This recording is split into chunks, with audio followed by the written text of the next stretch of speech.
Modelos epistemológicos.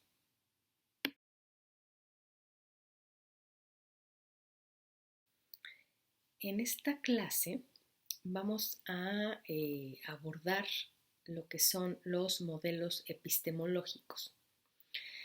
Si ustedes recuerdan, la epistemología como estudio de la ciencia y de la propia actividad científica, a eso se dedica la epistemología, bueno, pues no lo puede hacer de manera desordenada, sino a través de ciertos modelos o teorías.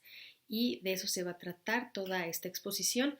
Vamos a conocer cuáles son estos modelos y en qué consiste cada uno para que vaya quedando más claro cómo es que la epistemología está ahí integrada dentro de la forma de hacer ciencia y en la actividad científica.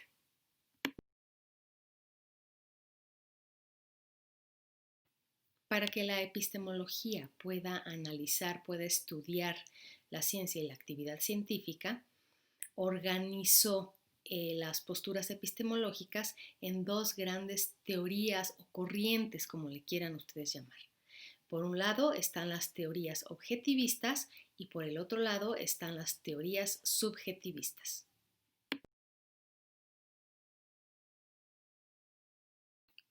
Las teorías objetivistas señalan que la realidad está ahí afuera independientemente del acuerdo humano, es decir, independientemente de que queramos o no queramos, la realidad va a estar ahí. El objetivismo engloba a las corrientes de pensamiento cuyo punto de partida y de llegada es la realidad, es decir, la realidad externa me va a dar información, ciertos datos que yo voy a capturar con mi mente y luego voy a regresar a esa realidad para ver si entendí lo que había en esa realidad y contrastarlo. Entonces, el objetivismo tiene como primacía a la realidad, es lo principal y fundamental. ¿Y cómo es que esta realidad es fuente de conocimiento y me va guiando el pensamiento? La herramienta principal de las corrientes objetivistas es la lógica formal. También la corriente objetivista pasa de la objetividad a la intersubjetividad. La intersubjetividad es el carácter subjetivo de un conocimiento que es aceptado por la generalidad de la comunidad científica, porque esa aceptación es subjetiva. Es decir, nosotros tomamos datos de la realidad y los procesamos y luego volteamos a ver a nuestros compañeros científicos y decimos, oye, ¿estás de acuerdo que lo que estoy viendo es un mueble y un mueble que está mal hecho? Y los demás científicos van a decir, oh sí, es cierto, lo que vemos es un mueble y es un mueble que está mal hecho. Entonces, ese acuerdo al que llegan los demás científicos, un acuerdo que en principio es solo subjetivo, o sea, de una persona, se vuelve intersubjetivo porque es entre subjetividades. Entonces, por eso se dice que la aceptación de esa realidad externa es intersubjetiva.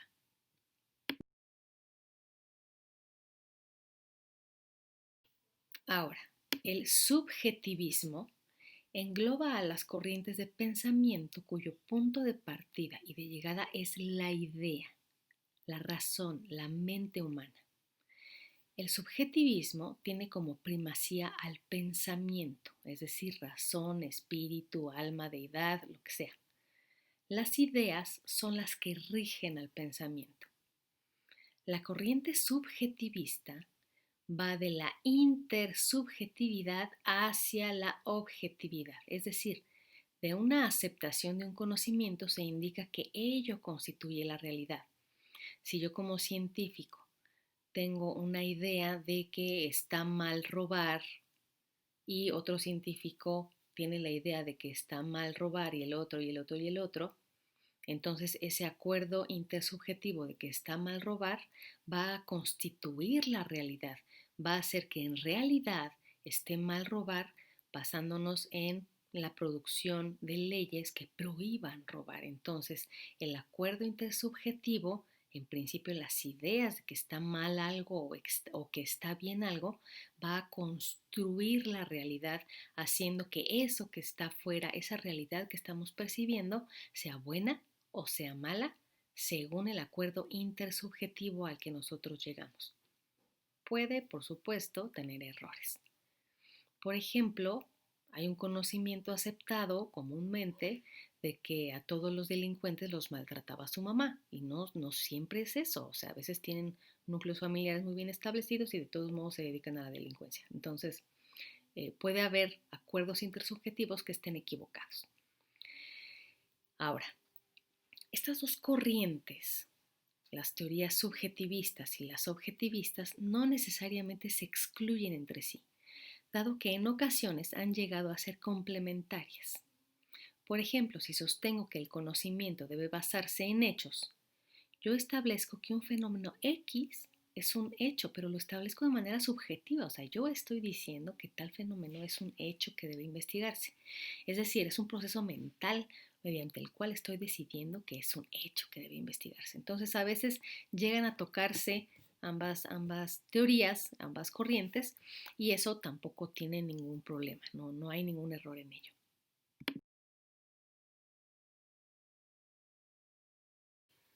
Ya que vimos la diferencia básica entre una forma de conocer y otra forma de conocer, según sean teorías objetivistas o sean teorías subjetivistas, vamos a ver cuáles son, dentro del gran campo de las teorías objetivistas, cuáles son los pequeños modelos.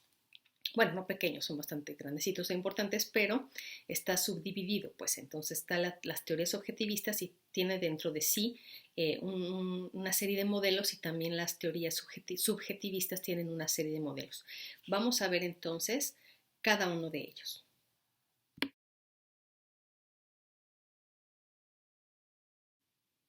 Los modelos objetivistas son 5: materialismo, positivismo, empirismo, mecanicismo y realismo.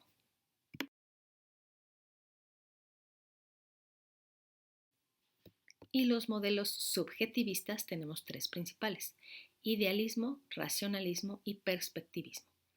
Obviamente puede haber más, pero los que les acabo de decir, tanto de las teorías objetivistas y subjetivistas, son las que se encuentran de manera más frecuente en las investigaciones que hacemos en ciencias sociales.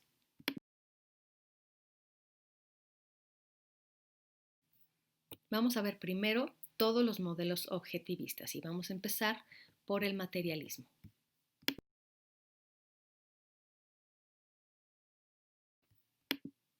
El materialismo solo reconoce la existencia de la materia o cuerpos materiales, a los objetos que existen en el tiempo y ocupan un lugar en el espacio. Hay diversos tipos de materialismo. El primero de ellos, por ejemplo, considera que lo psíquico, o sea, la mente, el acto de pensar, es algo esencialmente material, que no se diferencia de lo físico. Entonces lo psíquico es un estado o propiedad de la materia, como lo sería el calor o la electricidad. El acto de pensar es energía. El segundo tipo de materialismo dice que el pensamiento no es propiedad de la materia, sino un producto de un proceso corporal, como que el cerebro segrega pensamientos.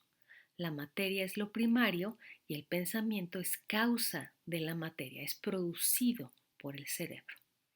El tercer tipo de materialismo señala que lo psíquico tiene un carácter funcional, que no es algo material ni es un efecto directo de algo corporal como el cerebro, sino que se vincula a un proceso físico en una relación de dependencia funcional. El pensar no es movimiento porque no existe en el espacio, pero sí se produce en la medida en que haya ciertos movimientos del cerebro. En cuanto a su utilidad para las ciencias sociales, el materialismo se entiende como una postura que considera a la materia como causa de los fenómenos. No incluye a las doctrinas que sostienen esto mismo, que la materia es lo único existente, pero que lo relacionan con una causa primordial divina. Esas causas primordiales divinas no están incluidas en el materialismo. Este materialismo en el área del conocimiento no es nuevo. Como vimos en la unidad pasada, en la antigua Grecia había quienes sostenían tesis similares, como los atomistas. Ellos decían que la materia es causa de todos los seres y que la materia tiene una estructura atómica. Los más importantes, si recuerdan, eran Demócrito y Epicuro.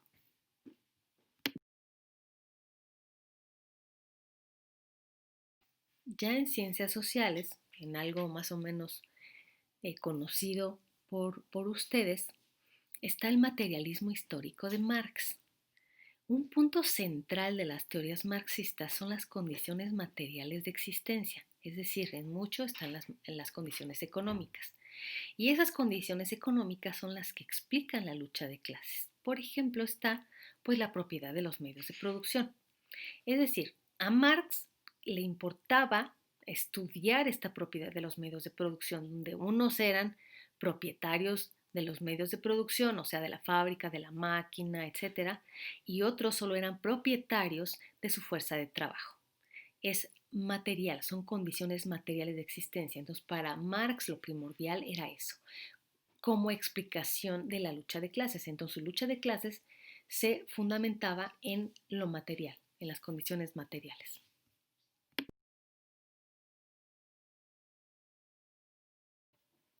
El siguiente modelo es el positivismo, que tal vez han escuchado mencionar por ahí en alguna otra clase. Pero, ¿qué significa positivismo? Hay muchísimas definiciones, pero generalmente se utiliza para referirse a la búsqueda de leyes invariables, leyes que no cambian, leyes invariables del mundo natural y también del mundo social. Estas leyes pueden obtenerse a partir de la investigación del mundo social, haciendo teorías sobre el mismo o ambas cosas.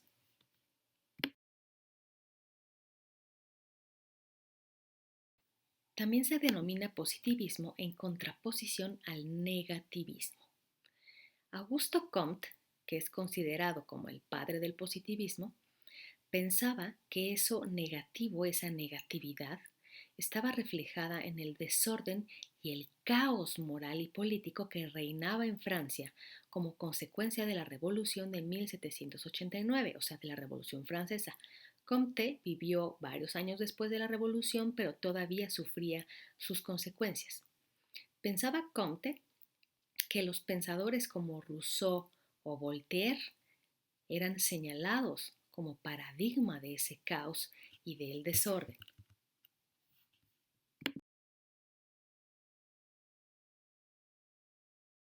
Igualmente, la filosofía positivista se enmarcó en lo que Comte pensaba que era el orden y progreso.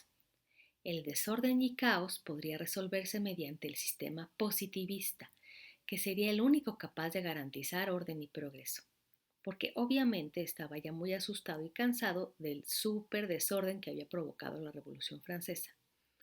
Entonces pensaba que el sistema positivista iba a restringir el desorden social e intelectual y así se permitiría el progreso mediante la expansión del conocimiento y el perfeccionamiento de la relación entre las partes de la sociedad. El pensamiento de Comte asume que existe un mundo real allá afuera, es decir, en ese sentido, él es completamente objetivista. Y señalaba que el científico debe descubrir ese mundo y dar cuenta de él, o sea, informar sobre ese mundo. Comte reconocía la importancia de la investigación, pero hacía mucho más énfasis en la importancia de hacer teorías y especulaciones, cosa que es muy distinta a lo que hoy en día se entiende por positivismo, que hace más énfasis en la investigación empírica y en la cuantificación. En general, el positivismo pretende desechar todo aquello que suene, huela o se parezca a la metafísica, entendida como aquello relativo a lo que se encuentra más allá de lo conocido por el hombre. Igualmente, exige el positivismo sujetarse a los hechos y ser fiel a la realidad. Se considera que Augusto Comte fue el iniciador del pensamiento positivista, quien se inspiró en las obras de Saint-Simon respecto del método exacto de la ciencia y su extensión a la filosofía. Igualmente se inspiró en el movimiento de los enciclopedistas, aquello que se llama como la Ilustración, conocido como la Ilustración. Saint-Simon pretendía la unidad de la ciencia, que una ciencia general explicara tanto los fenómenos naturales como los sociales, cosa que no han logrado hacer y no lo van a hacer jamás, no se preocupen. En cierta forma es una romantización de la ciencia. La exaltan como una guía única de vida, como el único conocimiento, única moral y hasta única religión. Porque Comte, no está de más decirlo, pensaba que podía organizar una propia religión positivista donde digamos que el Dios a adorar era la ciencia. Y decía Comte que él iba a ser sacerdote de esa religión positivista. Bueno, Comte sí estaba un poquito deschavetado, no lo voy a negar, y de hecho tuvo que internarse algunas veces en un hospital psiquiátrico para atenderse a algunos males que lo aquejaban, pero tiene buenas aportaciones para las ciencias sociales, que es lo que vamos a ver un poquito más adelante.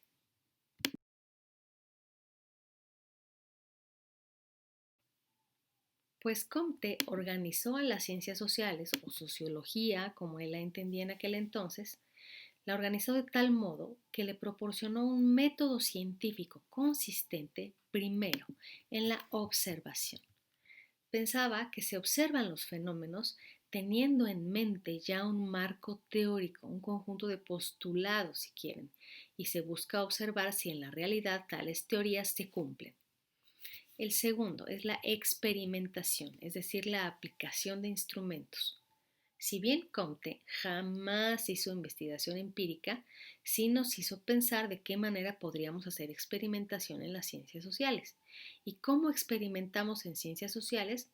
Pues utilizando varias técnicas, como la encuesta, la entrevista, los grupos focales, la historia de vida. Hay un montón de instrumentos con los cuales las ciencias sociales logra experimentar. El tercero, comparación. Y en la comparación había tres subtipos. Primero, decía Comte, hay que comparar sociedades humanas con animales inferiores para rescatar las características que diferencian o asemejan unas con otras. Después, comparar sociedades con otras sociedades del mundo y ver igual las diferencias, las semejanzas. Y después, comparar los estadios de las sociedades durante el transcurso del tiempo, estadios conocidos como etapas, es decir, cómo fue cada una de las etapas en las que la sociedad se fue desarrollando, y propone tres que vamos a ver más adelante. Y el cuarto paso es la investigación histórica, que por supuesto se relaciona con el punto 3, con la comparación, porque así a lo largo de la historia se puede ir comparando a las sociedades, cómo se han ido desarrollando, cómo han evolucionado. Creó una teoría general de la naturaleza humana. A partir de lo que él había construido como teoría, observó al mundo real para ver si alguno de sus presupuestos se cumplía. El objetivo que tenía Comte era descubrir las leyes de la naturaleza humana. Por eso decimos que el positivismo es esa búsqueda de leyes invariables de la naturaleza y del mundo social. Entonces, sí, en cierta medida, el positivismo exaltaba a las ciencias naturales, como que quería que las ciencias sociales se parecieran a las ciencias naturales. eh, Buscar que el método que se aplicaba en las ciencias naturales se aplicara a las ciencias sociales y también a otro tipo de conocimiento, el filosófico, el popular, el que fuera. También el positivismo intentaba extenderse a otros ámbitos de la actividad humana, religión, economía, moral, política, y buscaban que su base rectora fuera el método científico. Por otro lado, nos podemos poner a pensar un poquito respecto de esta, digamos, inmersión del positivismo en todas las ramas del conocimiento humano. Vamos a pensar, ¿qué pasaría si los políticos, antes de elevar una iniciativa de ley o antes de aplicar una política pública, si antes de eso hicieran investigación científica, usando el método más estricto posible para el caso, para ver si realmente funciona esa ley o funciona esa política pública? ¿O qué pasaría, por ejemplo, si una policía científica aplicara rigurosamente el método científico y que lograran estar 100% seguros de que alguien es culpable o inocente? Entonces, parece ser que el positivismo no estaba tan disparatado. La verdad es que en muchos casos ha habido resistencia de ciertos sectores de las ciencias sociales hacia el método científico actual por una sencilla razón. El positivismo implica el uso de las matemáticas y a los científicos sociales pues no nos gustan las matemáticas o a veces como que no las entendemos, cosa que debemos superar de manera inmediata.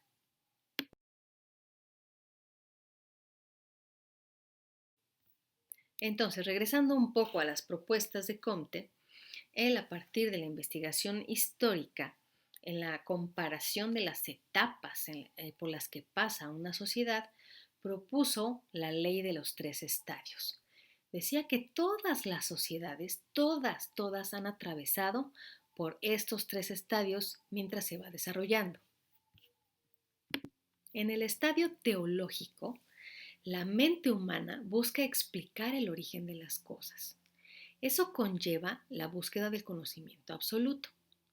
Se llega a la conclusión de que hay fuerzas o seres sobrenaturales que crean y regulan los fenómenos y que tienen un propósito. Básicamente este estadio teológico tiene tres como subetapas.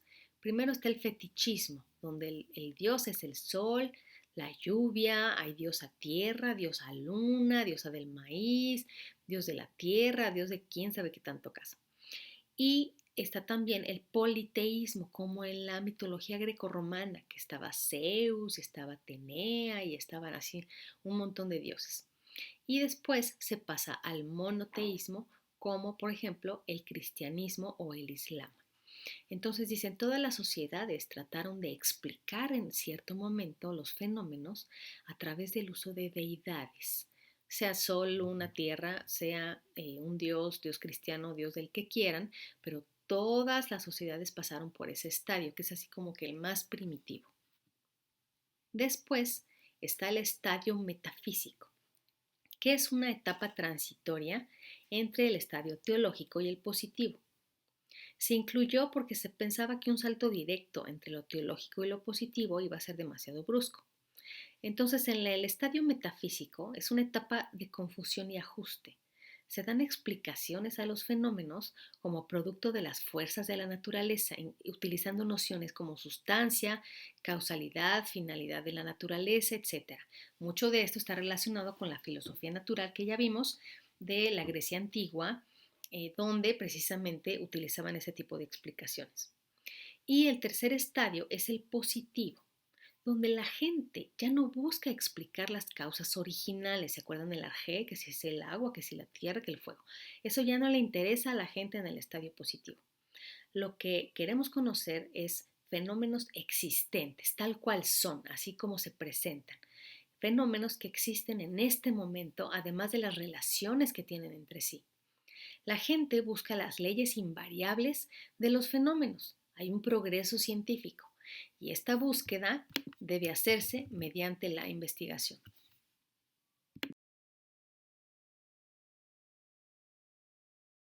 El siguiente modelo objetivista es el empirismo. Este modelo tiene a la experiencia como su criterio de verdad.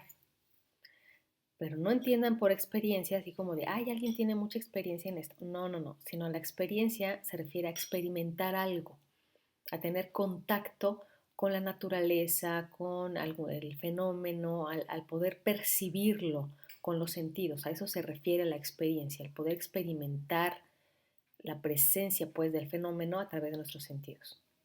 Es decir, todo lo que sea verdadero debe venir desde esta experiencia. Y por experiencia también se entiende la repetición de ciertas situaciones para examinar sus posibles soluciones con un carácter objetivo e impersonal. Los rasgos del empirismo son los siguientes. Primero, niega la verdad absoluta, es decir, la existencia de un Dios que sea la respuesta a todo, que sea así como la verdad de todo. Dicen también, Toda verdad puede y debe probarse y eventualmente modificarse, corregirse o abandonarse. Otro rasgo es que no se opone o niega la razón, excepto si la razón pretende establecer verdades absolutas. Niega además todo conocimiento innato. El conocimiento innato se refiere a pues esos chismes que luego salían de niños índigo, niños superdotados y quién sabe qué, que ya habían nacido, ya sabían leer e interpretar la física cuántica. O sea, no, dice el empirismo, dice no, eso no existe. Se niega igualmente todo lo suprasensible, o sea, aquello que vaya más allá de nuestra sensibilidad, de nuestros sentidos. O sea, cualquier realidad que no se pueda confirmar o examinar de alguna manera es negada por el empirismo.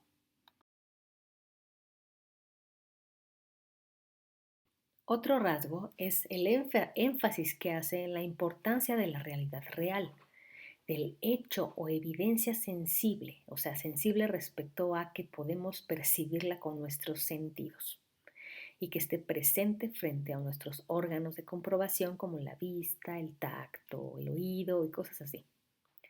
Como en todo, también hay un empirismo radical. Mario Bunge lo señala sosteniendo que este tipo de corriente muy radical evita usar términos como mundo o realidad porque son conceptos metafísicos, porque realmente no podemos tocar ni medir ni percibir al mundo, ni tampoco a toda la realidad. Sostienen que todo lo que se puede conocer es la experiencia humana, es decir, lo que el humano puede experimentar con sus sentidos, y que la ciencia debe ser la suma total de esta experiencia humana, es decir, la acumulación de datos. Mario Bunge también comenta que el empirismo contemporáneo sostiene que aunque la observación no es lo único que hace la ciencia, esta se basa siempre en datos sensibles, datos percibidos, que se recogen mediante la observación, la medición y el experimento. Esa base de percepción no cambia nunca. Los datos sensibles son básicos porque son anteriores a las ideas, es decir, primero tenemos el dato y después a partir de ese dato nos damos una idea de lo que está pasando.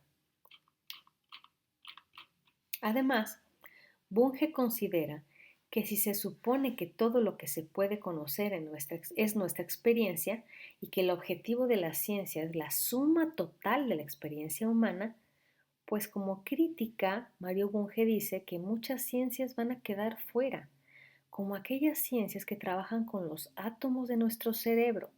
Además, dice que los datos no son anteriores a las ideas, dado que la observación y la experimentación no recogen datos sensibles, sino datos objetivos y controlables. Eso del datismo, o sea, de estar con la fe ciega en los datos, este empirismo estricto, solo lleva a acumular información superficial que realmente no lleva a ninguna parte. Esa es la crítica que hace Mario Bunge al empirismo.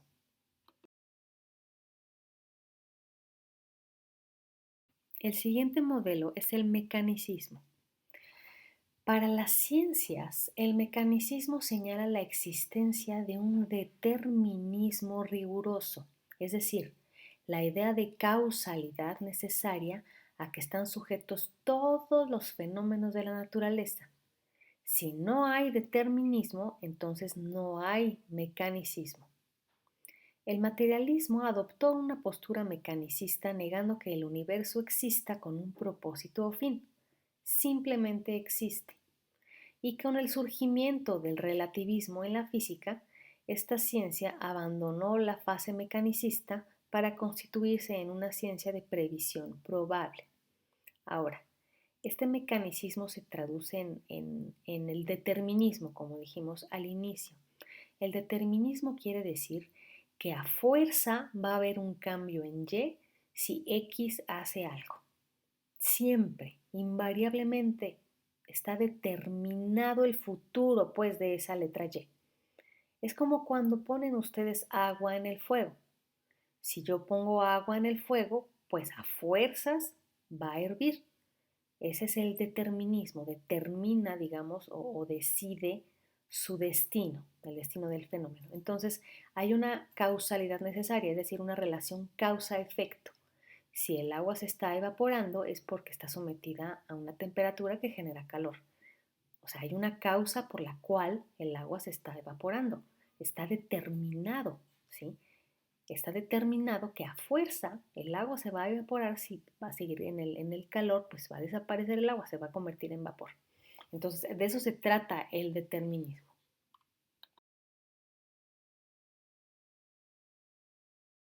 Entonces, entre los principales logros del mecanicismo están haber hecho valer esa necesidad causal en contra del finalismo.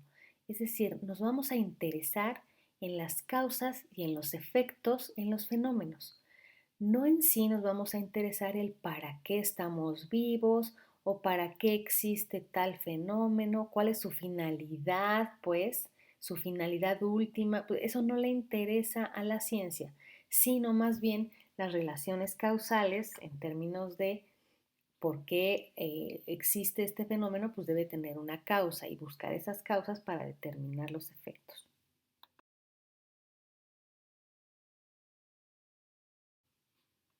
Otro de los logros es haber dado valor en todas las ciencias al análisis cuantitativo y también motivó a las ciencias al reduccionismo. ¿Esto qué quiere decir? Por un lado tenemos al positivismo, como lo vimos hace ratito, que trataba de encontrar leyes generales, leyes que aplicaran a toda la sociedad y a toda la naturaleza. El mecanicismo dijo, no, no creo que eso sea posible. Vamos a tener que reducir nuestra visión a algún fenómeno en específico, en un contexto en específico y tal vez en una temporalidad específica. Por ejemplo, una ley general del comportamiento del mexicano, pues va a estar súper difícil de lograr. Pero tal vez una explicación a por qué en cierta comunidad se lleva a cabo tal actividad, pues ya es como más posible que se logre. Entonces, eso quiere decir reduccionismo. Dejamos las teorías generales tan grandes y complicadas y mejor nos vamos a estudiar un fenómeno más pequeñito, reducido en un territorio especial, en un momento en específico. Y asimismo, el mecanicismo ayudó a despejar a las ciencias de conceptos anticuados e inútiles, metafísicos o teológicos.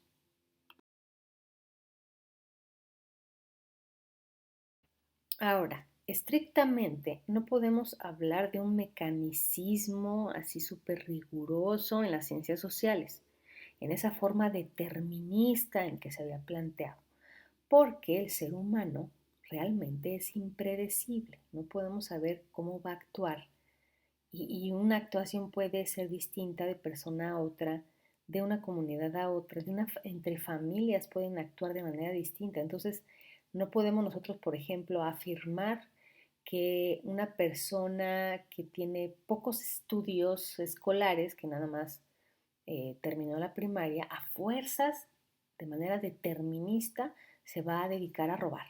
No podemos nosotros decir eso porque puede ser que sí, puede ser que no. Entonces, ese determinismo riguroso realmente no funciona para las ciencias sociales, pero lo que sí existen son propuestas teóricas de mecanismos sociales, es decir, cómo unos ciertos deseos, ciertas oportunidades, ciertas intenciones de las personas los llevan a actuar de cierta manera y cómo unos se copian entre sí. Es como cuando ustedes están en la parada del camión y hagan el experimento. Un día pónganse a ver el cielo, pónganse a ver al cielo así como si estuvieran viendo un avión o unos pájaros o un ovni, qué sé yo, lo que ustedes quieran. Y van a ver cómo los demás que están en la parada van a empezar a voltear a ver al cielo para ver qué onda, ¿sí? Entonces hay una imitación entre nosotros, es algo muy evidente que puede cambiar de sociedad en sociedad. Tal vez haya cosas que sí imiten ciertas sociedades que otras no imiten, ¿no? Aquí en México es muy común que cuando vemos una fila, pues decidimos nos vamos a formar, aunque no sepamos ni por qué está la fila, pero ahí vamos como borreos. O cuando entramos a un auditorio para recibir una plática, una conferencia, inmediatamente toda la gente empieza a sentarse en los sillones de atrás y nadie se quiere sentar adelante. Y hay que saber por qué, pues porque nos imitamos entre nosotros. Entonces, hay propuestas teóricas muy parecidas a lo que sería un mecanicismo más riguroso, pero no son tan deterministas como sí lo serían en las ciencias naturales.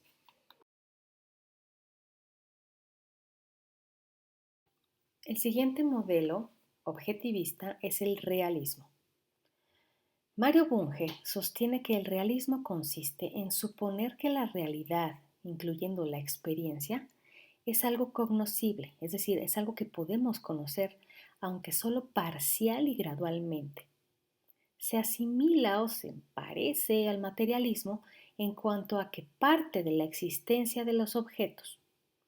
Las tesis fundamentales del realismo son las siguientes. Dicen, las cosas existen como inteligibles, es decir, consisten y tienen una esencia. Las cosas existen y puedo entenderlas, puedo conocerlas.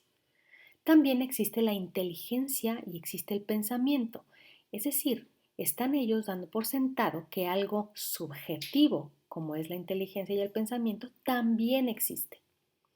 No como el empirista que dice, no, yo solo me voy por los datos objetivos, lo que puedo medir, lo que puedo palpar, lo que puedo ver. Pero el realista dice, es que también el pensamiento existe, no solo la inteligencia. También señalan que el hombre es una de las cosas que existen, que el hombre es relativamente inteligente, lo cual es pues muy cierto, y al participar de dicha inteligencia conoce que las cosas son y lo que no son.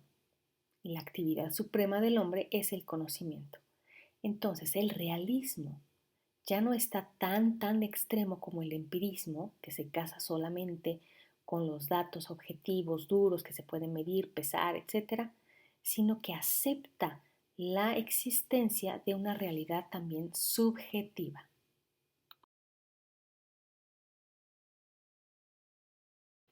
Para el realista, dado que el conocimiento es el reflejo de la realidad, es decir, la realidad externa llega a mi pensamiento y a mi conocimiento, pues dice el realismo que no hay discrepancia entre el pensamiento del que conoce y la realidad que está conociendo. Es decir, no nos estamos imaginando cosas extrañas, sino que aquello que estamos conociendo es parte de la realidad. Y dicen que el pensamiento es verdadero cuando entre el pensamiento, o sea, lo que yo pienso, y la cosa que estoy conociendo, o sea, el objeto sobre el cual se conoce, hay una adecuación perfecta. Es decir, yo estoy pensando que aquello es una mesa, pero lo que define que ese conocimiento sea perfecto es el concepto que yo tengo de mesa. De esta forma, el realismo te dice que está muy bien que nuestro pensamiento exista y que yo pueda tener una idea clara de lo que es la realidad. Sin embargo, es súper importante que el concepto que yo tengo de ese objeto que estoy observando sea el concepto adecuado. Es decir, que no piense yo que una silla es una mesa. Entonces el concepto debe estar correcto. Por tanto, es como les decía, el realismo es una postura como más flexible donde podemos encontrar como una reconciliación entre lo objetivo y lo subjetivo.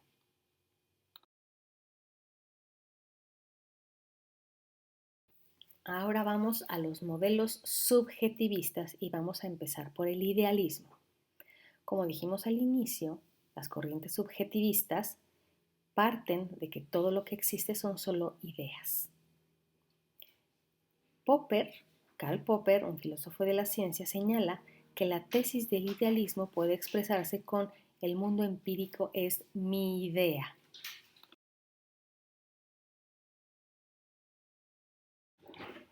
No hay cosas reales independientes de la conciencia.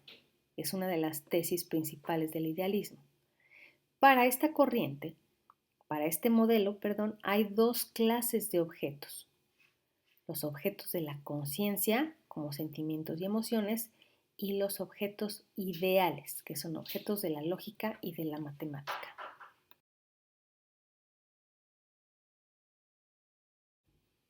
Está en una clara oposición al realismo.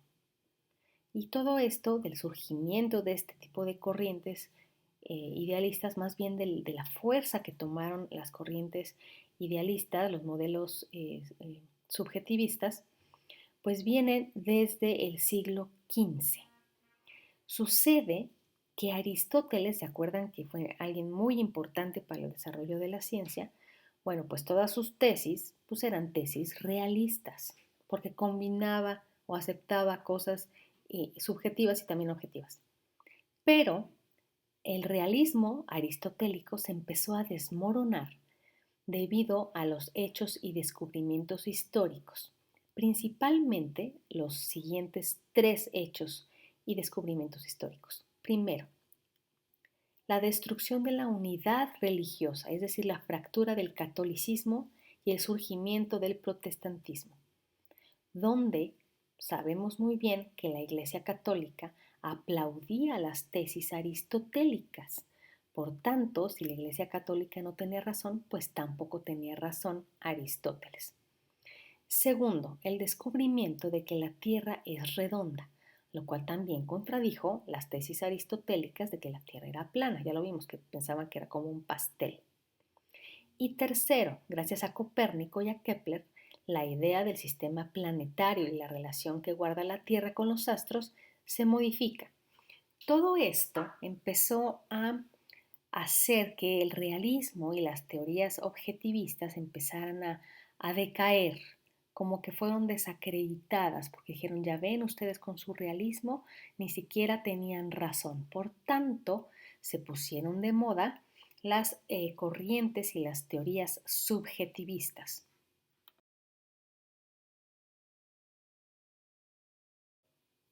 Algunas de estas corrientes ya tenían su inspiración en lo que decía Platón. Acordémonos que para Platón no era necesario observar la naturaleza y mucho menos los cielos para poder explicar el funcionamiento del universo. Para él era suficiente la abstracción matemática, es decir, no observar, sino pensar. Lo subjetivo era suficiente explicación para lo objetivo. Entonces, las tesis del realismo, que eran pues una según su tiempo, se ven desechadas por los nuevos descubrimientos. Esto no quiere decir que el realismo no evolucionó, claro que evolucionó, pero al idealismo le importaba posicionarse como paradigma, como forma de trabajar en la ciencia. El saber humano entra en crisis y así surge con fuerza la nueva postura que es la idealista. Las características generales del idealismo son, y en contraste con el realismo, pues son las siguientes. Primero, recordemos que para el realismo el hombre se da cuenta de su existencia en el universo. Supone de manera natural que las cosas que ve y toca pues existen y que están fuera de su mente, pues que existen de todas maneras quiera o no quiera. Se supone también que el hombre está provisto de inteligencia y puede recibir la impresión de esas cosas que le rodean. Por su parte, el idealismo plantea actitudes que son poco habituales, en oposición de esta actitud humanamente natural.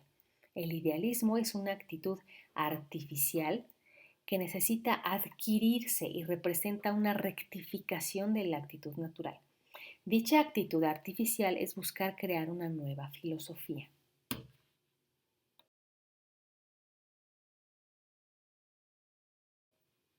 Por ello, la actitud idealista es voluntaria y no espontánea como la del realismo. Es decir, para nosotros tomar una actitud idealista es necesario que reflexionemos así como que muy a fuerzas respecto de cómo nosotros con nuestras ideas le vamos dando forma a la realidad. Y es algo que el hombre primitivo no tiene por naturaleza. Es decir, el hombre primitivo salía de su caverna, veía el fuego y decía, ah, pues órale, es fuego y quema. No había, digamos, influencia de las ideas que pudiera tener el hombre primitivo sobre ese objeto. Sus ideas no le daban forma ni realidad a ese objeto, simplemente el objeto quema, porque es fuego.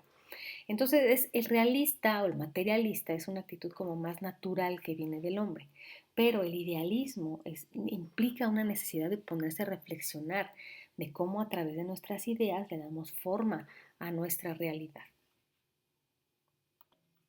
El idealismo es una actitud de introversión para adentro, en oposición al realismo que es extrovertido. El sujeto se abre a las cosas y las recibe por medio de sus sentidos. Pero el idealismo, la dirección de la atención, no está en las cosas del mundo, sino en el yo, en mi pensamiento. Otra característica del idealismo es que considera que el conocimiento va del sujeto a las cosas. El sujeto elabora conceptos y de dicha elaboración surge la realidad de las cosas. En el realismo es al revés, el conocimiento viene de las cosas hacia el yo. Para el realismo, primero es la realidad de las cosas y el conocimiento viene después. Pero en el idealismo, la realidad de las cosas es cuando finaliza una actividad del sujeto que está conociendo.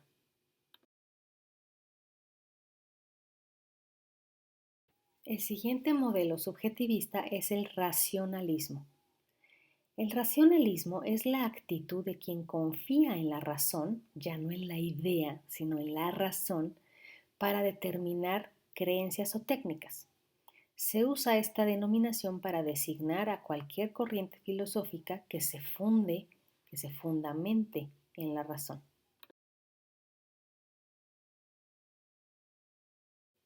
Para el racionalismo, el factor decisivo del conocimiento es el intelecto.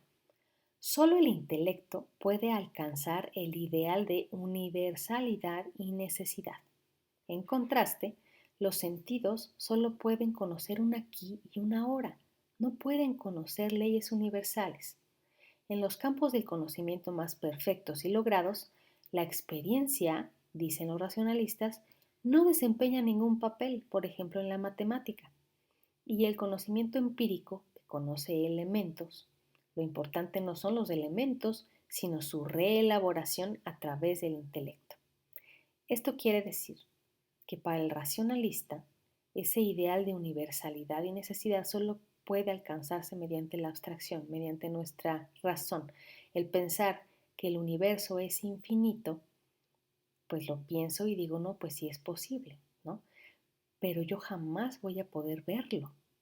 Por eso dicen que aquellos que se dedican nada más al objetivo, a la experiencia, a los sentidos, pues están limitados, porque los sentidos jamás van a poder percibir ese ideal de universalidad.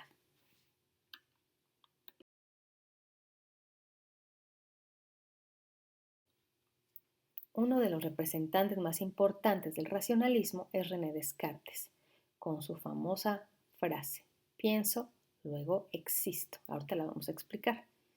Descartes inició el idealismo y además fue racionalista.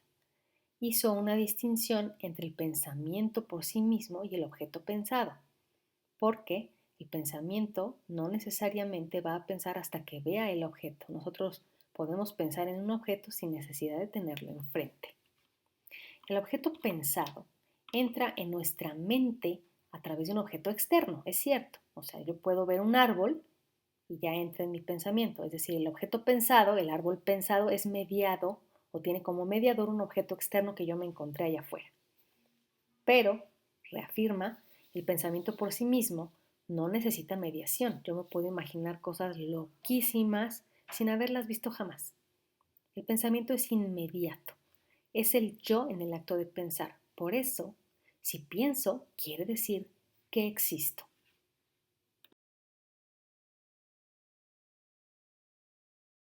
Descartes dividió a los pensamientos en dos grupos, los confusos y oscuros por un lado y los claros y distintos por otro.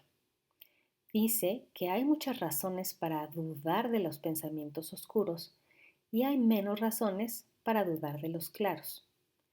El mundo se percibe con los sentidos y se compone de pensamientos oscuros y confusos que dan margen a la duda, pero podemos analizar y descomponer sus elementos para que entonces se vuelvan claros.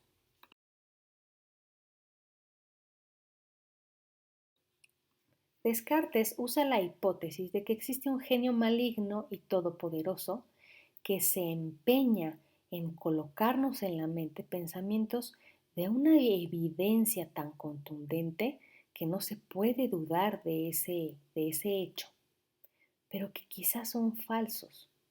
Un pensamiento no contiene garantía alguna de que el objeto pensado corresponda a la realidad. Es decir, este genio maligno nos está diciendo que lo que vemos es real, que lo que vemos es cierto. Y dice Descartes, no, debemos de dudar realmente si lo que vemos es lo que pensamos que estamos viendo. Por eso construyó la duda metódica, que consiste en dudar de manera sistemática lo que se presenta ante nuestros ojos. Otra de sus aportaciones a la ciencia fue que él consideraba a los seres vivientes como mecanismos. En todo lo que no era pensamiento puro, el hombre es mecanismo como cualquier animal. Reduce a pensamiento todo lo que son sentimientos, pasiones y emociones, pero lo señala como pensamientos confusos y oscuros. Cuando el humano, decía Descartes, se dé cuenta de esto último, podrá vivir sin pasiones que estorban y que molestan en la vida. Así se establecerá, decía él, el predominio absoluto del intelecto y de la razón e iniciará la era del racionalismo que trata de resolver los problemas del mundo.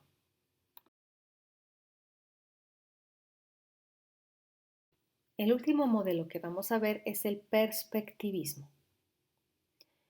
Para los perspectivistas, el error del idealismo fue pensar que el yo, o el acto de pensar o la idea, es independiente de los objetos. Dicen los perspectivistas que los objetos dependen del yo y el yo depende de los objetos. Para el realismo antiguo y medieval, el punto de partida básico estaba en los objetos, allá afuera, externos, que están en la realidad. Para el idealismo moderno, el punto de partida está en el sujeto y su pensamiento. Y en el perspectivismo se encuentra una relación inseparable entre sujetos y objetos.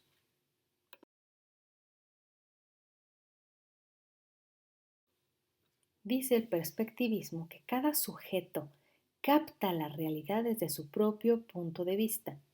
Cuando varios hombres contemplan el mismo paisaje, este se organiza de manera diferente ante sus ojos, pero dichas visiones diferentes no son falsas o ilusorias. Cada una de ellas es una perspectiva de la realidad.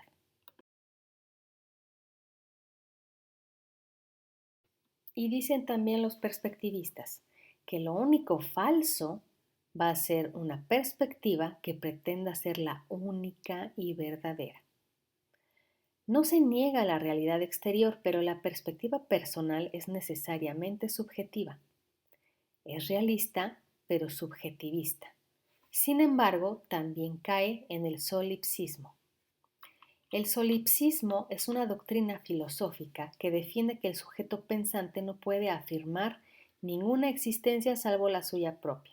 Es decir, yo no puedo decir que todos ustedes existen. No lo puedo hacer, porque a lo mejor son producto solo de mis ideas, que yo únicamente puedo afirmar que yo existo.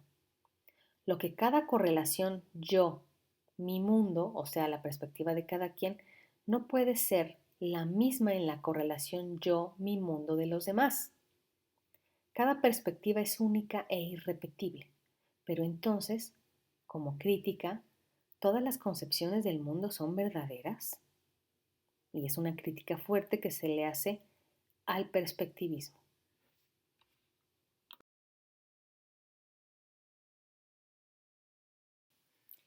Ya más o menos entendido y claro en qué consiste cada uno de estos modelos según los grandes campos de teoría, los dos que vimos, objetivistas y subjetivistas, y todos los modelos de los que está compuesto cada uno, eh, surge la pregunta, ¿cuál es el bueno? ¿Cuál es el correcto? ¿Cuál es el que yo debo de usar?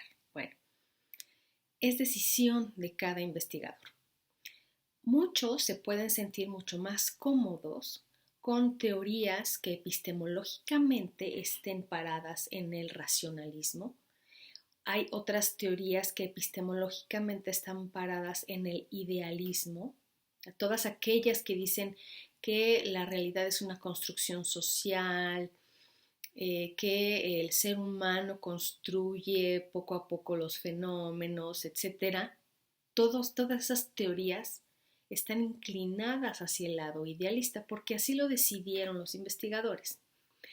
La mayor parte de las teorías en ciencias sociales están más ubicadas del lado objetivista. Entonces, parados en el lado objetivista, epistemológicamente desde esa postura, pues hay varios que se pueden distinguir mucho más como empiristas cuando trabajan única y exclusivamente con estadística, ¿sí? Y hacen regresión lineal, y hacen correlaciones, y hacen prueba de hipótesis, y todo es puro dato duro, sería algo muy empirista. Hay otras corrientes, otras teorías que buscan hacer leyes generales, esas serían más de corte positivista, y las realistas son las más comunes, las posturas realistas, dado que no podemos nosotros en cierto momento separar el fenómeno de sus, digamos, intencionalidades o de los fenómenos subjetivos que hay en las personas que las empujan a actuar de cierta manera. Entonces, hay veces que el realismo es como que el más frecuente, cuando combina un dato duro, por ejemplo, alguna estadística, con las sensibilidades, con las intenciones, con los deseos de las personas y con sus, sobre todo con sus intenciones. Es algo muy, muy básico. Una intención, pues por supuesto, es subjetiva. Entonces, la postura realista, que es la más frecuente en ciencias sociales, hace esa confusión, esa combinación de tanto de lo objetivo con lo subjetivo. Entonces, es algo muy frecuente. Por el lado del empirismo, pues les repito, es básicamente el uso de datos duros, el uso de estadística, pero no quiere decir que estén mal, o sea, simplemente están en cierto nivel de análisis donde lo que les interesa es matemáticamente explicar algo. Y del lado del mecanicismo también hay algunas teorías, no es tan común encontrarlo en ciencias sociales, pero sí, como vimos, todas las teorías y propuestas de los mecanismos sociales pues estarían más enmarcadas de ese lado, que son teorías muy importantes, sobre todo para la ciencia política, y en cierta medida también para la sociología. Entonces, depende mucho del investigador, depende mucho de qué es lo que quiera estudiar, cómo lo quiera investigar, en qué postura epistemológica se siente más cómodo o más sólido o piensa que le va a dar mejores resultados.